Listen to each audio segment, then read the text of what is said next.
소비는 다시 x 제곱 퍼센트만큼 감소해야 됩니다. 보시면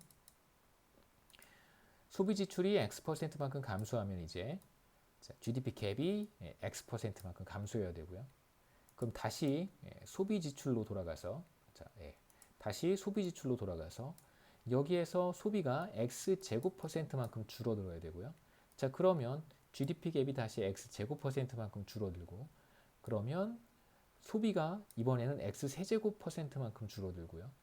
자, 소비가 x 잠재 GDP 대비 소비가 x 세제곱 %만큼 줄어들게 되면 다시 GDP 갭이 x 세제곱 %만큼 줄어들고 계속 이렇게 도는 거죠. 자, 이게 바로 승수효과입니다. 간단하게 제가 표로 정리를 했는데 실질 이자율이 최초에 b분의 1%만큼 상승하면 이제 최초의 투자가 1%만큼 줄어듭니다. 물론 잠재 GDP 대비. 자, 이게 무슨 뜻이냐면 IT 자체가 줄어드는 게 아니고요. 잠재 GDP로 나누어진 이 비율이 1% 줄어든다는 뜻입니다. 자, 그러면 GDP 갭이 1% 감소해야 되고요.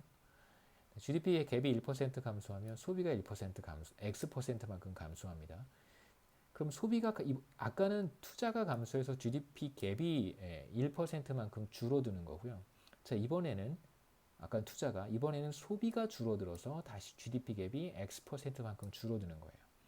자, 이제 GDP 갭이 또 줄었으니까 민간 소비 지출은 X 제곱만큼 줄어들고요. 소비 지출이 줄었으니까 GDP 갭이 다시 줄어들고 GDP 갭이 줄어들었으니까 소비가 줄고 계속 이렇게 왔다 갔다 하는 거죠. 근데 이제 통상적으로 x는 1보다 작은 값이기 때문에 0과 1 사이의 값을 갖기 때문에 이렇게 계속 왔다 갔다 하다 보면 충분한 시간이 흐르면 이제 결국은 소멸되겠죠. x 세제곱, x 네제곱 계속해서 시간이 흘러가면 결국은 소멸하게 됩니다. 하지만 이 임팩트는 사실 우리가 고려를 해야겠죠. 여기에서 승수효과가 없었으면 사실 2단계에서 다 끝나버리는데 승수효과 때문에 GDP 갭이 단순히 1% 하락하고 끝나는 것이 아니라 X제곱, X%, X제곱 % 이만큼 더 하락하게 됩니다. 그래서 GDP가 토탈리 얼마만큼 하락하는지 우리가 계산해 볼 수 있어요. 굉장히 간단한 계산입니다. 자, 최초에 1% 감소했고요. 첫 번째 승수효과로 X%, 두 번째 승수효과로 X제곱 % 감소하고 세 번째 승수효과로 X 세제곱 %.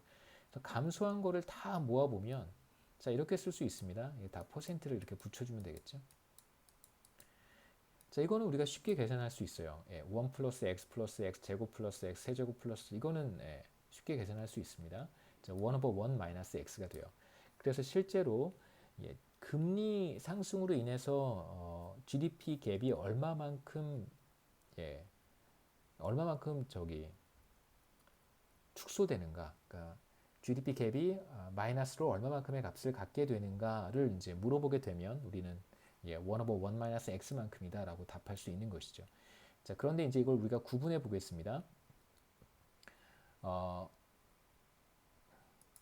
지금 우리가 계산한 이 값은 GDP 갭에 이제 미치는 효과라고 할 수 있고요. 금리 상승으로 인해서 감소한 GDP 갭의 크기를 우리가 계산한 것이고, 자, 민간 소비 지출은 얼마나 변하는지 다시 한번 앞에 표로 돌아가서 자, 이 테이블에서 우리가 소비 지출의 감소 정도를 마찬가지로 계산할 수 있겠죠.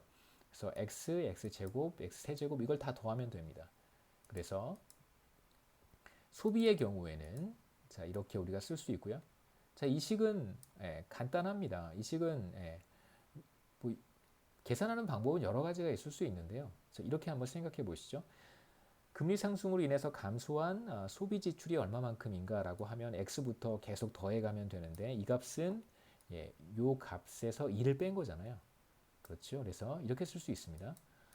GDP 갭의 크기, 감소한 GDP 갭의 크기 1 over 1 마이너스 x에서 2를 빼주면 되겠죠.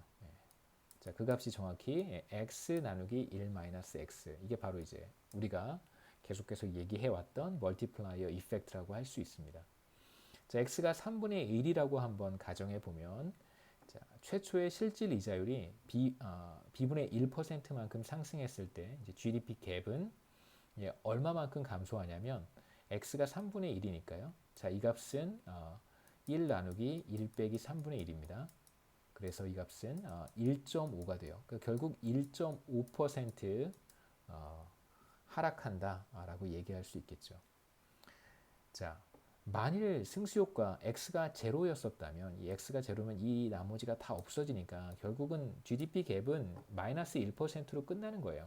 자, 그런데 승수효과 때문에 GDP 갭이 추가로 0.5% 하락했다라고 우리가 얘기할 수 있는 것이죠. 사실 뭐 비교적 그렇게 대단히 큰 값은 아니지만 사실 그렇다 그래서 무시할 만큼 작은 값도 아닙니다.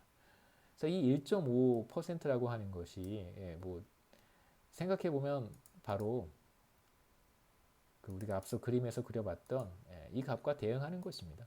보시면 그래서 1.5 여기에 대응하는 거예요. IS 커브 다시 한번 보실까요? IS 커브에서 우리가 자 여기 1.5라고 썼잖아요. 그래서 이 1.5가 그 1.5입니다.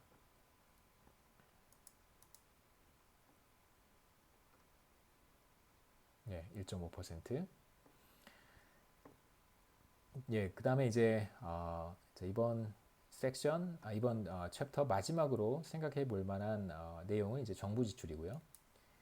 정부가 시장에서 직접 재화와 서비스를 구입하는 정부 지출은 이제 두 가지 측면에서 단기 거시 경제에 영향을 미칠 수가 있습니다. 우리는 장기 경제 성장에 대한 이야기는 이제 전반부에서 대충 다 마무리를 했고, 우리는 지금 단기 거시 경제, 비즈니스 사이클, 경기 변동에 대한 이야기를 하고 있습니다.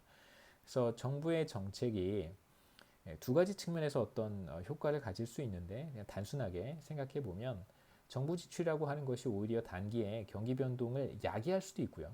오히려 그러니까 경제는 포텐셜 GDP를 따라서 성장해 가고 있는데, 이렇게 쭉 성장해 가고 있는데, 이제 정부 지출 때문에 정부의 시장 개입이라든가 혹은 어떤 정부의 재량적인 재정 정책 이런 걸로 인해서 비즈니스 사이클이 이렇게 만들어질 수도 있다는 뜻이고요.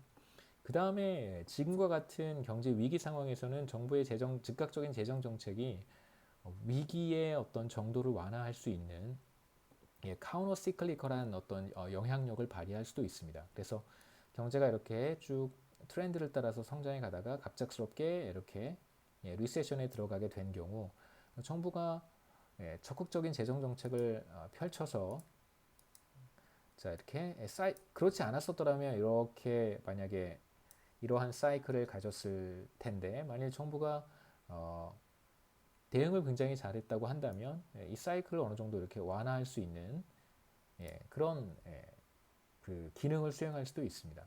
자, 이런 경우에 우리가 정부 지출이 이제 정책의 도구, 카운터 시클리컬한 경기에 대응하는 정책의 도구로 재정 정책, 정부 지출을 사용할 수 있습니다.